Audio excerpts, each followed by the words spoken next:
So we're kicking off a really critical deep dive today. We're looking at the global economy, and honestly, the central puzzle is just staring us right in the face. For decades, we heard these promises, right?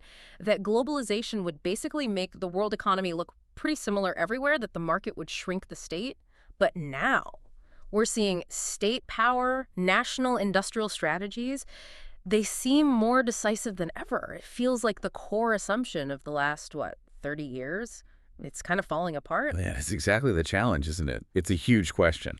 Welcome, everyone. Our mission today is pretty clear. We're going to do a really rigorous deep dive into this undeniable resurgence of the state in the international political economy. And we're going to try and filter this whole complex thing through the lens of realism.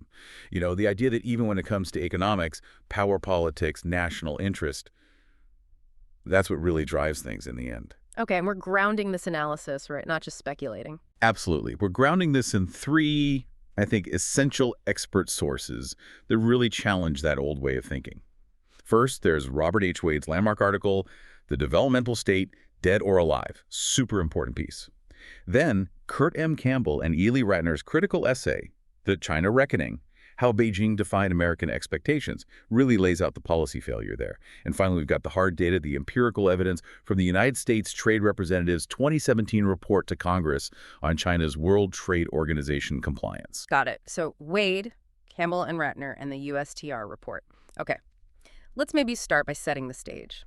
Establishing that reigning orthodoxy, the ideology that really dominated global policy for so long, Wade calls it the globalization mindset, or what we often heard called the Washington consensus. Yes, exactly. So core idea there, as I understood it anyway, was basically about minimizing the state, wasn't it? The state's role, if you followed the script, should be, well, pretty limited. Provide a neutral framework, rule of law, basic infrastructure, stable macroeconomics. Anything more was seen as, frankly, harmful. Precisely.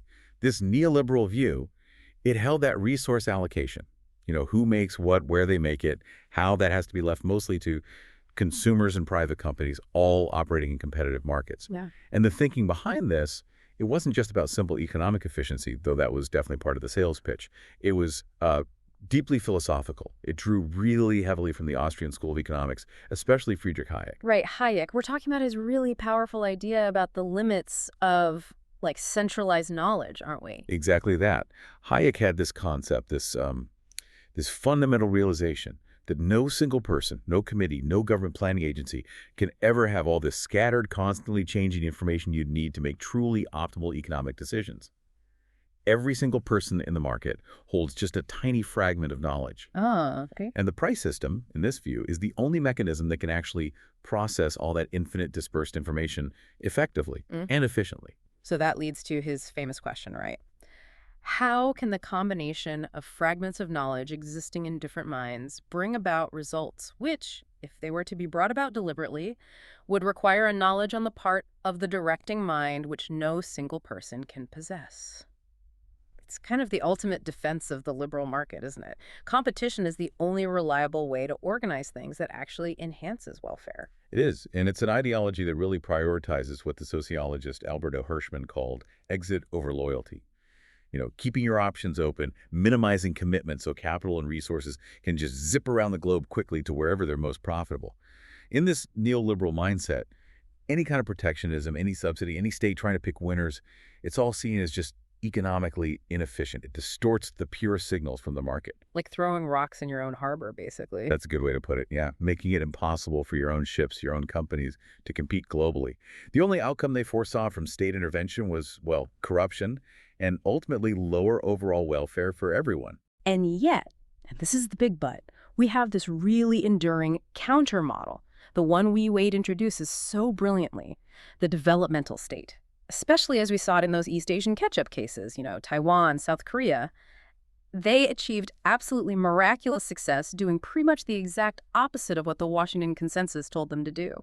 That's the key tension, isn't it? That's the core analytical puzzle. Yeah. These East Asian economies, they had this exceptional success precisely because they just outright rejected the idea that free markets, left alone, would automatically give them the best production structure over time. Yeah. They fundamentally believe that if you just relied on your existing comparative advantage, making textiles or simple goods forever, you would never catch up to the technological frontier. You'd be stuck. So they needed a different mindset entirely. They operated under a very distinct developmental mindset. Yeah. And this was forged by an elite consensus, a shared belief that prized rapid economic catch-up above almost everything else. What did that look like in practice? What concrete policies really underpinned this different mindset?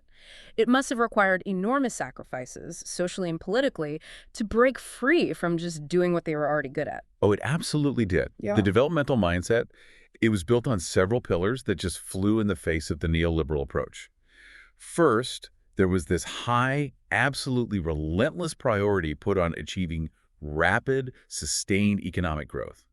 They were aiming for quick catch-up, like within a few decades. This wasn't just economics for them. It was often seen as a national security issue, too. Right, survival almost. In some ways, yes. Second, they backed up that ambition with truly staggering levels of capital commitment. We are talking about the necessity of very high rates of investment compared to their gross domestic product. Yeah, give us those numbers again, because they really put things in perspective, especially when you compare them to, established Western economies. They are staggering. So Taiwan, for instance, saw its investment to gross domestic product ratio jump to about 40%. 40%, that was by 1974. South Korea hit 39% by the early 1990s. Now, contrast that with developed Western economies. The United States, for comparison, was typically floating around, 17, maybe 18%? Huge difference. Massive. And to fund investment rates that are basically double what your competitors are doing, well, there was an absolute imperative to restrain domestic consumption severely. You had to free up that capital for reinvestment to sustain those incredibly high investment rates year after year. And that kind of restraint, that must carry a huge political and social cost, right? Which Roe v. Wade does touch upon. How on earth was that managed? How did they maintain that? Well, it was often maintained through strong, sometimes quite authoritarian governance that effectively minimized social demands and pushback. The model frequently required, frankly, labor repression and the political marginalization of the working class. Wages were often intentionally suppressed, labor rights were curtailed. Why specifically? Well, partly to keep labor costs competitive internationally, obviously, Yeah. but also, crucially, to prevent rising consumption from eating into that vital profits investment reinvestment cycle. The state basically prioritized growing the productive base, the factories, the technology, over immediate improvements in welfare or consumption. And that's a political calculation that the Washington Consensus, with its simultaneous promotion of free markets and democracy, tended to just conveniently ignore. Okay, so we've got the mindset, the high investment, the suppressed consumption. Let's move from that foundation to the actual function of the state in this model. It wasn't just about providing that neutral framework we talked about earlier. It was about providing active, targeted, what does Roe v. Wade call it? Directional thrust. Directional thrust, exactly. That's the core function. Right. So how do they actually do that? How do they steer things without just succumbing to the massive corruption and inefficiency that the neoliberal theorists were so sure would happen? That is the absolute core difference, isn't it? The developmental state's function is active directional thrust. It's about strategically steering markets toward higher productivity activities, often higher tech sectors, that the unguided free market would probably just ignore because they're too risky or the benefits spill over too widely. And doing that, it requires a completely different institutional design compared to the decentralized checks and balances neoliberal model. Instead of designing government to be slow and cautious, the developmental state needs highly centralized bureaucratic power. Centralized how? We're talking about both horizontal and vertical concentration of power. Often you'd see one or maybe a few really powerful ministries, like a planning board or an economic development board, that dominate policymaking and implementation. They ensure everyone is pulling in the same strategic direction. Strict coherence is key. Okay, but if you centralize power like that, isn't the danger huge that industry just captures the state? Or that the bureaucrats themselves just start lining their own pockets? That's the classic critique. What instruments did they use to maintain discipline and avoid what Roe v. Wade calls the market for public office? That's a critical point. They did mitigate corruption and capture, though maybe not perfectly, in several ways. Institutionally, you often had high bureaucratic autonomy. These elite planning agencies, they attracted the country's best and brightest minds, paid them relatively well, and tried to insulate them from day-to-day political pressures. Meritocratic recruitment was key. But operationally, and this is crucial, they imposed strict performance conditions on any assistance given. Roe v. Wade really emphasizes this. State support, whether it was cheap credit, subsidies, protection from imports, it was never a free handout. It was conditional. Okay, so what were the actual tools, the specific instruments of that directional thrust? Oh, they were numerous. The state fundamentally controlled the allocation of scarce resources, especially capital. For instance, the central bank. It usually wasn't independent in the Western sense. It wasn't separate from political leadership. It was an active arm of the developmental agenda. So it could be directed. Exactly. This allowed the state to maintain control over capital movements in and out of the country, and crucially, to direct subsidized credit preferentially to specific strategic industries. Think steel, shipbuilding, later electronics, as long as those industries met specific export performance requirements. The conditionality again? Yes, they were essentially told, look, you get this cheap credit, this protection, but you must export X amount by Y date, or the support gets withdrawn. This directly linked state helped to achieving international competitiveness. That's the key difference from just plain old protectionism, which often just props up inefficient firms. That story you mentioned from Roe v. Wade about the Taiwanese central bank, that really drives home how these states prioritize national strategic control, even if it meant kind of skirting the official rules. It's a perfect illustration, isn't it? It shows the realist perspective on international rules perfectly. So we know the Taiwanese central bank governor back in 1999, he promised to give up capital controls as part of their deal to get into the World Trade Organization. Okay. But immediately after making that promise, he secretly recruited financial engineers. Their job to build up covert capital controls hidden deep within the central bank systems. Wow. The clear objective was maintaining national strategic control over their economy, even when faced with supposedly binding international commitments. For a true developmental state, international agreements aren't sacred laws to be blindly obeyed if they interfere with national strategy. There are constraints to be managed, navigated, maybe even leveraged. And the outcome of all this, Yeah. this strategic state capacity, this directional thrust, it's pretty undeniable, isn't it? Undeniable. Taiwan and South Korea, they developed globally competitive, indigenously owned firms across major industries: steel, electronics, cars. They went from being low-cost assembly workshops to being first-tier suppliers, real competitors, to the established multinational corporations from the West and Japan. The standard neoliberal explanation just, it really can't account for that kind of strategic leap, can it? No, really, no. It struggles. And that failure, that inability to explain the success, that actually brings us perfectly to our second section, doesn't it? It does indeed. Let's shift focus now. Let's look at the really explicit strategic failure highlighted by Kurt Campbell and Ely Ratner in their essay, The China Reckoning. Because for decades, the United States pursued this huge policy gamble: integrate China into the global economic system. The core belief, the hope, was that economic engagement, trade, investment, it would eventually lead China towards political liberalization. It was kind of liberal optimism used as a policy tool. Hmm. But that whole decades-long approach, as Campbell and Ratner argue, it failed dramatically. It really was a monumental miscalculation, looking back, almost historically significant in its scale. And it was built on basically three foundational assumptions, all deeply rooted in liberal thinking, that just proved completely wrong about Beijing's intentions and, crucially, its system's capacity to resist change. Okay, what were they? Let's break them down. First, the democratization assumption. U.S. policymakers, they were really steeped in modernization theory, the idea that economic growth, the rise of a middle class, more connection with the outside world, that this would inevitably lead to political convergence. China would become more democratic, more like us. Right, that was standard thinking. But instead, engagement actually reinforced and even modernized authoritarian governance in China. The economic boom gave the Chinese state vastly more resources, more sophisticated technological tools for domestic surveillance and control. It didn't loosen the reins, it tightened them with better equipment. Okay, that's assumption one. What was the second? The second was the moderation assumption. The thinking here was that a wealthier, more integrated China would naturally become a status quo power. It would have a stake in maintaining the existing international liberal order that was making it rich. So less likely to rock the boat. Exactly. The idea was that economic engagement would sort of neutralize traditional power politics. China would become a more moderate, responsible global actor.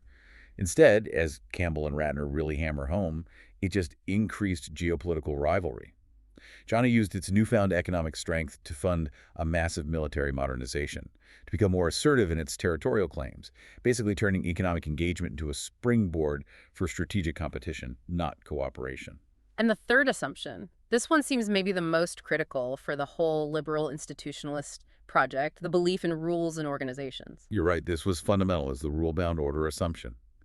The deep belief was that by letting China into key global institutions, especially the World Trade Organization, China would simply integrate. It would be socialized, maybe even tamed by the existing rules and norms. But But China didn't just passively integrate. It actively harnessed globalization. It used its World Trade Organization membership, especially the incredible market access it gained, to actually reinforce its model of state capitalism at home and project its power abroad much more effectively. The core flaw, as Campbell and Ratner point out, was the U.S. error in supporting China's entry into the World Trade Organization on terms that proved, frankly, utterly ineffective in actually disciplining a massive state-led economy. They operated under this, well, ideological assumption that the rules and institutions themselves were powerful enough to constrain a major power's determined pursuit of its national interest. But hang on, from a purely realist perspective, doesn't that mean China just acted completely rationally, maximizing its relative power, its advantage, while paying lip service to cooperation? From a realist viewpoint, yes, absolutely rational. So if China was acting rationally from its perspective, where exactly was the critical flaw? Was it a specific loophole in the World Trade Organization, a cession deal that allowed them to exploit the system so effectively? That's a really important question. China certainly acted rationally from its own strategic perspective. But the flaw wasn't necessarily like one single loophole you could point to in the accession protocol. It was more fundamental. It was the basic incompatibility between China's entire systemic political economic model and the underlying liberal premise of the World Trade Organization itself. How so? The World Trade Organization basically assumes its members are fundamentally market economies, where state intervention is supposed to be the exception, targeted, transparent, and subject to rules. China proved to be what the USTR report later called a non-market economy that could strategically leverage market mechanisms for state purposes while never truly adopting the underlying principles. Okay, so globalization then, in this context. It's not some neutral system that automatically makes everyone peaceful and cooperative. It's actually viewed from this realist angle as an arena for contestation. Absolutely. That's the core realist insight here.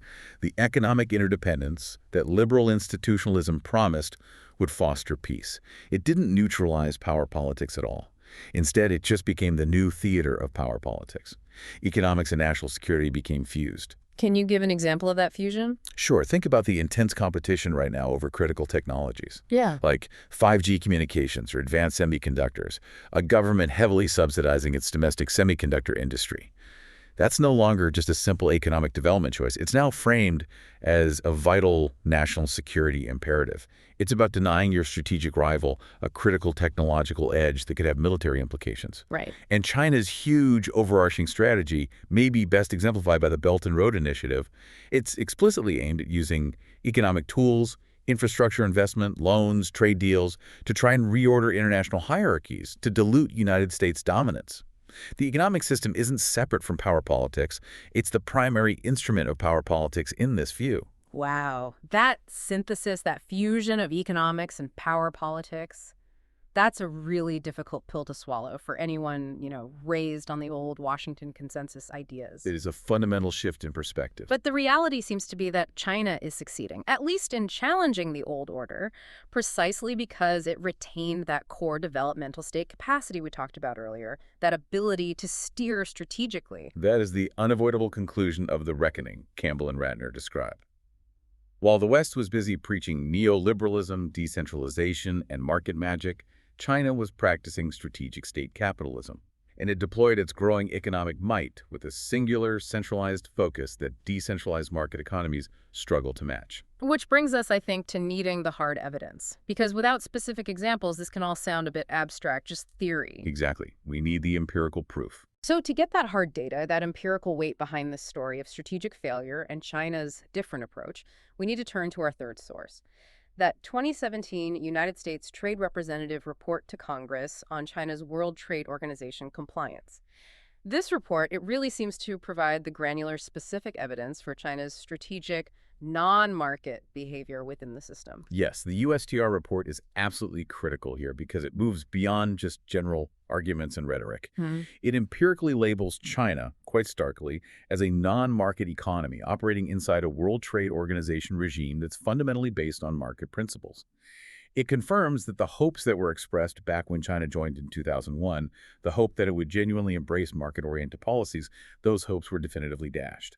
The report confirms that China continues to pursue this wide, constantly evolving array of interventionist policies, Aimed at what? aimed specifically at limiting market access for foreign goods and services, while at the same time offering substantial, highly targeted government guidance, resources, and regulatory support to Chinese industries, helping them climb the ladder. Okay. What are the clearest, maybe most damaging examples of this state-driven mercantilism that the report identifies? We need to understand the actual mechanisms they used. Well, it can focus on two major areas highlighted in the report. First, the sheer dominance of state-owned enterprises, or SOEs, and the pervasive direction of credit by state-controlled banks. These state-owned enterprises, the report makes clear, they are not operating primarily on commercial terms. They are the main beneficiaries of China's industrial policies, explicitly designed to help them rapidly move up the economic value chain and achieve global dominance in key sectors. And the banks fuel this. Yes, state-controlled banks often provide almost limitless, heavily subsidized lending to these chosen state-owned enterprises, often regardless of their actual commercial viability or long-term profitability in a purely market sense. What's the global impact of that, of all that state-directed credit and subsidy pouring into specific industries? The effect is massive market distortion on a global scale. Let's take an industry like steel or aluminum, which the report details. When the Chinese state directs its banks to fund the building of absolutely massive production capacity in these sectors, far, far exceeding China's own domestic demand, what happens? Global oversupply. Exactly, global overcapacity. China then exports that massive surplus steel or aluminum onto world markets, often at prices that are actually below the cost of production for efficient producers in market economies. This is sometimes called exporting deflation. Yeah. And the result? It bankrupts foreign competitors' companies in the United States, in Europe, elsewhere, who simply cannot compete long-term with prices effectively subsidized by the deep pockets of the Chinese state budget. This use of subsidies, combined with opaque regulatory practices that favor domestic firms, it's designed precisely to protect China's domestic champions, while actively seeking to impede, disadvantage, and ultimately harm their foreign counterparts. Okay, so that's one major mechanism. State-owned enterprises fueled by state banks creating global distortions. What was the second major strategic mechanism the report detailed? You mentioned technology earlier. Absolutely. The second key area is the persistent violation of intellectual property rights, and critically, the mechanism of forced technology transfer. The 2017 report stated unequivocally that China persistently violated its intellectual property commitments.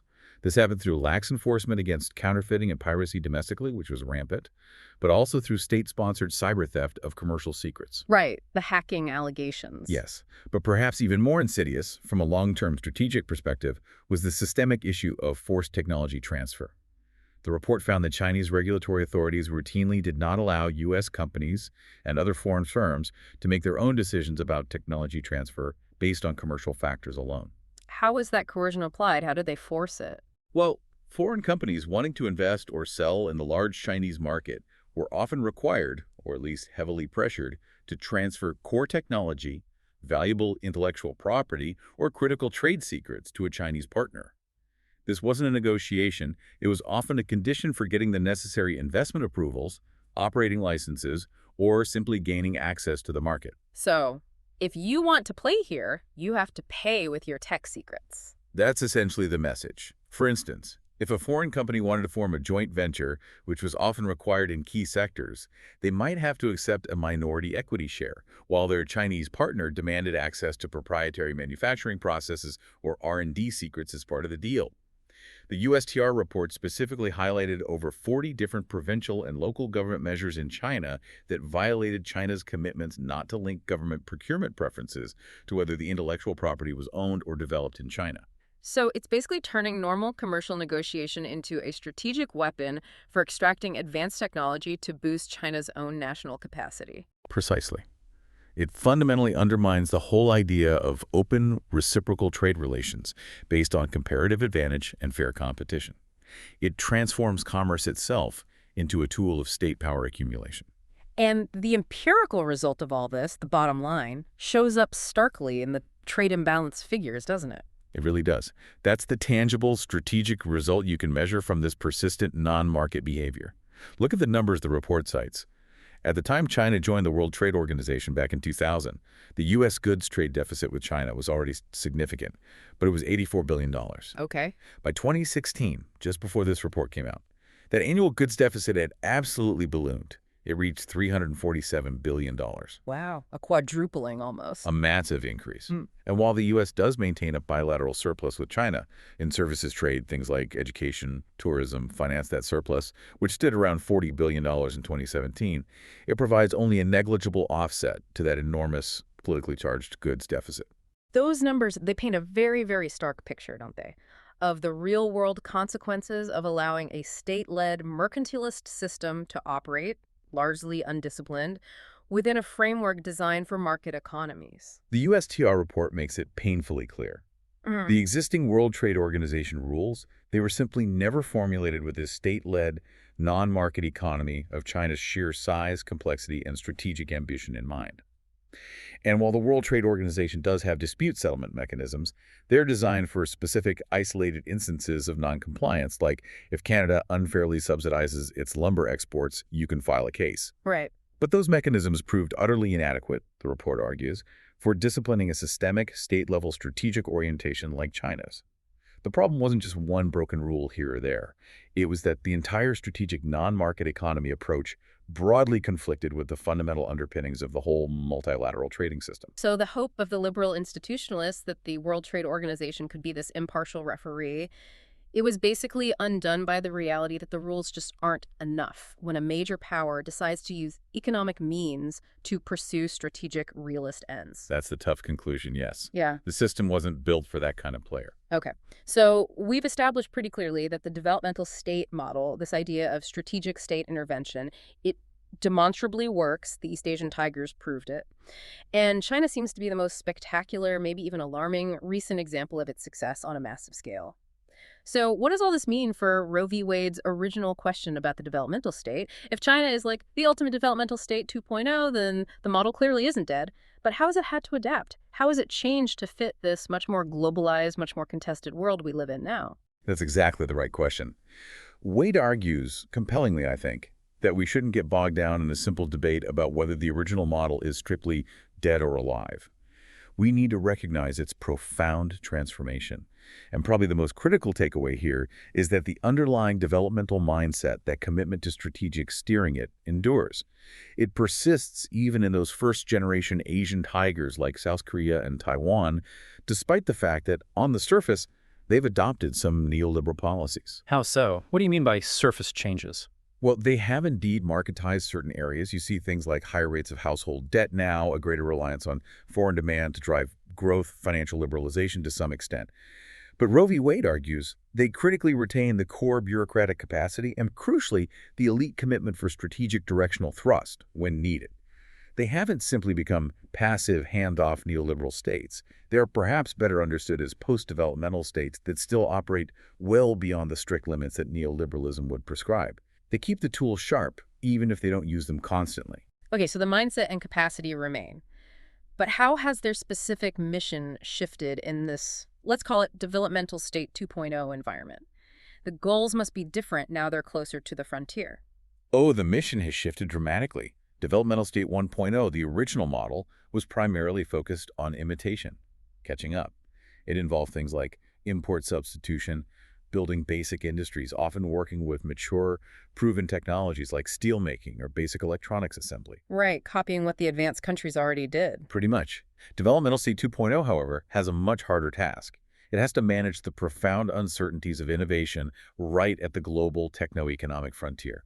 We're talking about cutting-edge fields like artificial intelligence, biotechnology, advanced materials, green energy, things where the path isn't clear. So the state's role now is often driven by these overarching societal missions, big ambitious national goals that target the industries of the future, not just catching up in the industries of the past. Can you give us a concrete example of what that kind of centralized, mission-oriented steering looks like today in practice? Certainly. Look at South Korea again.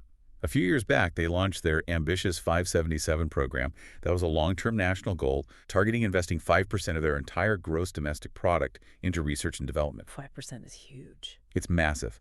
And it was focused on 7 major specific technology areas with the explicit aim of becoming one of the top 7 major science and technology economies in the entire world. Now, that is classic top-down strategic planning.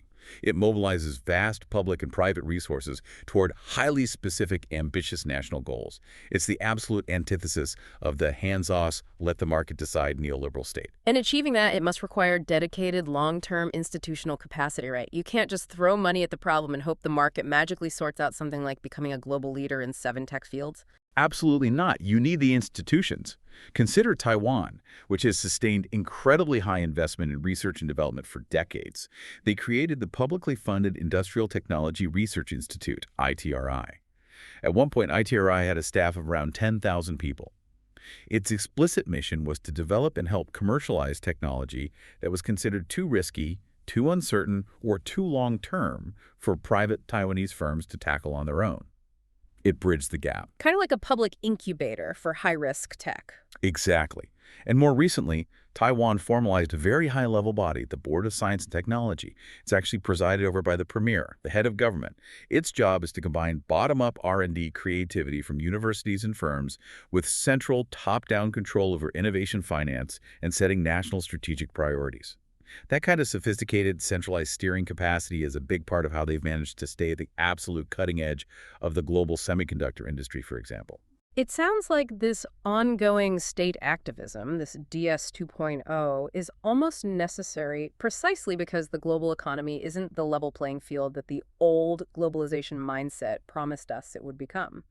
Wade outlines these forces, doesn't he? What he calls the anti-catch-up forces, basically, a kind of glass ceiling that makes active state intervention almost essential for developing countries trying to move up. Yes, and this is a crucial realist intervention into the whole globalization debate. The world economy is not a fully open, neutral system where everyone has an equal chance. Wade argues there are powerful, built-in anti-catch-up forces that tend to perpetuate a hierarchical structure, a core and a periphery. Okay, let's break those down. What are the main constraints he identifies? He highlights 3 main ones. First, the nature of modern global value chains, or GVCs. While these chains think complex products like cars or smartphones assembled across many countries offer developing countries entry points into global commerce, they also erect really powerful barriers to genuine diversification and upgrading. And they tend to funnel the biggest profits upward to the core economies. So a country might get stuck just doing the low-value assembly part, right? Like assembling iPhones forever, but never gaining control over designing the chips or owning the brand. That's exactly the danger. The lion's share of the profits flows to the core economies, primarily through things like intellectual property ownership, brand control, and the strategic decisions made by the lead firms in the chain, most of which are still dominant Western or Japanese multinational corporations. Simply entering a global value chain doesn't automatically guarantee you'll learn and upgrade technologically. You often need the permission, the cooperation of the lead firm to move into higher value activities. And that permission is frequently denied if it threatens the lead firm's own core competitive advantage. They don't want to create competitors. Okay, so GVCs can be traps. What's the second constraint Roe v. points to? Financialization. We hear that term a lot, but why exactly does the dominance of finance make it harder for countries to catch up industrially? Right. Financialization. Broadly, it refers to the increasing dominance of financial motives, financial markets, financial actors, and financial institutions in the operation of both domestic and international economies. More specifically, in this context, it relates to the pervasive corporate focus on maximizing shareholder value above all else. This thinking tends to prioritize the financial, insurance, and real estate sectors, what some call the FIRE sectors, over patient, long-term investment in productive industries. So companies focus on short-term profits. Yes, they focus on quick gains, stock buybacks to boost share prices, high dividend payouts, rather than the really long-term, often risky R&D heavy productive investment that's absolutely necessary for catching up technologically and industrially. And if a developing country integrates too tightly, too quickly into this international financial system dominated by these priorities, its domestic markets become incredibly vulnerable to the boom-bust cycles originating in the major advanced countries. It exposes them to risks like accumulating large foreign currency debts and then facing sharp, sudden exchange rate depreciations when, say, the US dollar strengthens. That kind of shock can wipe out otherwise viable productive companies almost overnight, just due to financial volatility. Which forces developing country governments to be really cautious, right? To prioritize fiscal conservatism over maybe bolder industrial expansion, just to maintain stability against these financial winds. Precisely. It constrains their policy space.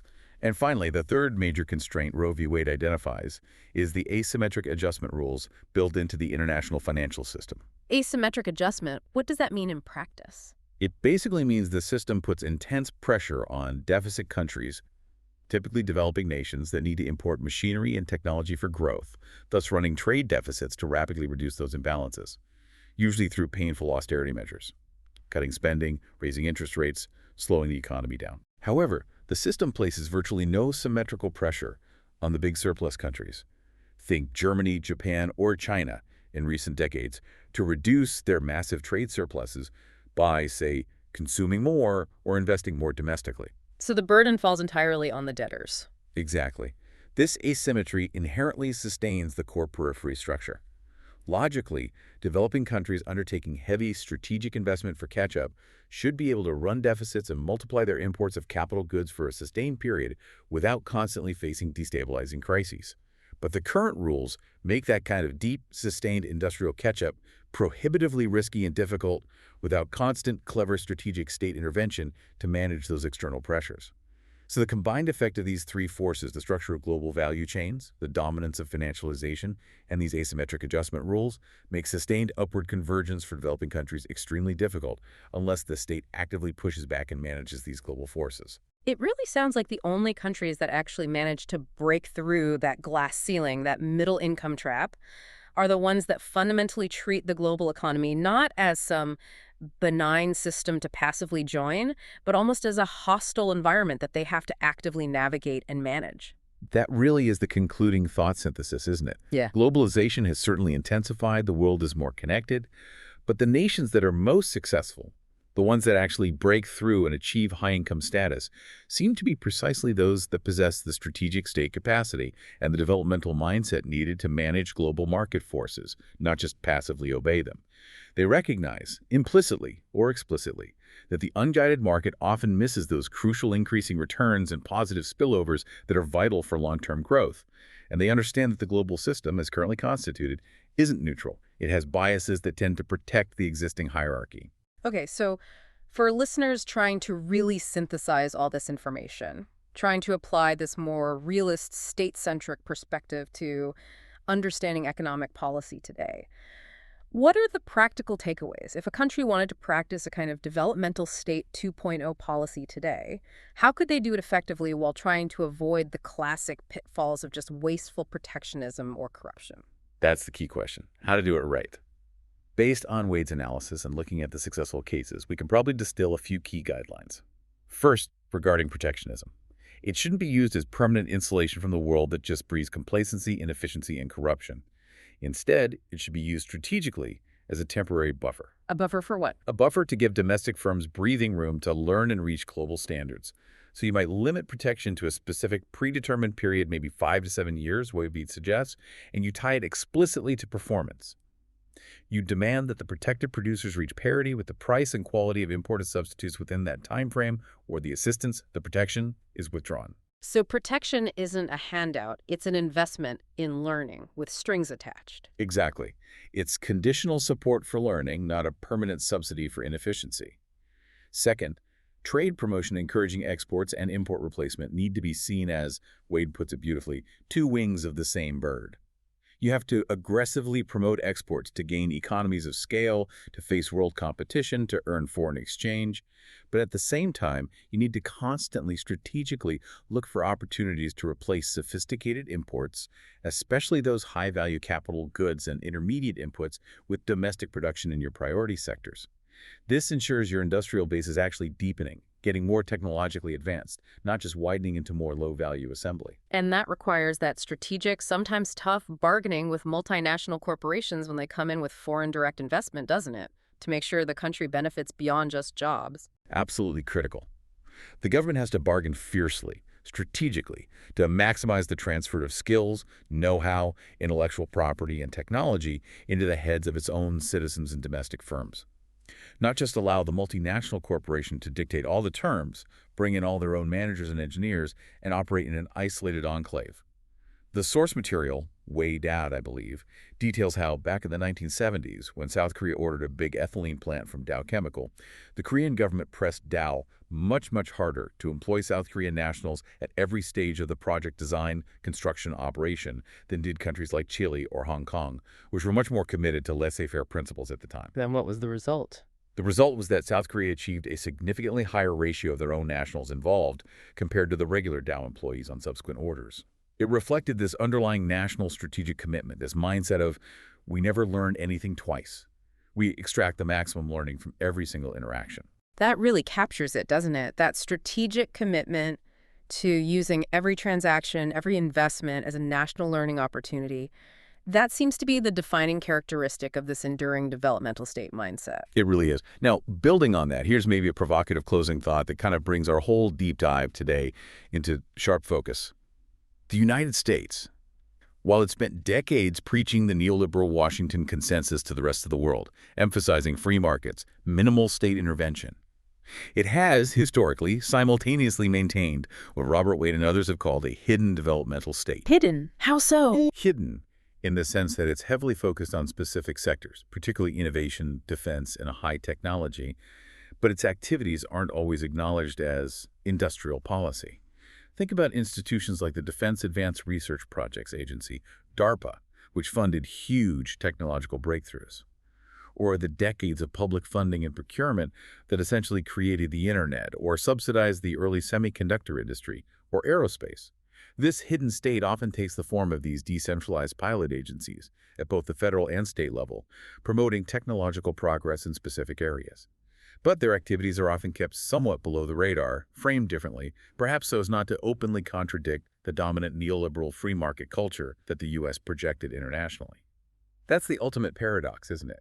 Telling everyone else to dismantle their strategic capacity while quietly maintaining, even strengthening, your own in critical areas. Precisely. And this leads to the big question for today. Now that China has achieved such immense global economic power, largely through its own explicit, unapologetic, state-led developmental model, a model that actively challenged and even circumvented the rules that the U.S. helped write this, raises a profoundly important question for the future of global governance. Will China, as it gains more influence, use that influence to push for a global system with more policy space, more room for other developing countries to pursue similar kinds of strategic state activism to catch up? Will it become a champion for the developmental state model globally? Or will China follow the historical precedent set by previously rising powers like the U.S. itself or the U.K. before it? Will it now seek to enforce the very same restrictive rules on trade, on investment, on intellectual property that it once so skillfully leveraged and, frankly, exploited to climb the global economic ladder itself? Basically, pull up the ladder after it's climbed up. That's the fear. This tension between China potentially acting as a champion for greater policy space for the developing world versus China becoming a new enforcer of a restrictive core periphery structure that benefits itself. That, I think, is the absolute core challenge, the central drama of the next phase of global political economy. That is a really powerful and, frankly, unsettling realist dilemma to leave us thinking about. Thank you so much for guiding us through this incredibly important reckoning with the role of the state in the global economy today. It was my pleasure. A lot to unpack there. Definitely. And thank you all for joining us for the Doctrine Deep Dive. We really hope this analysis gives you a stronger framework, some better tools for understanding the shifting terrain of power, policy, and economics in the world today.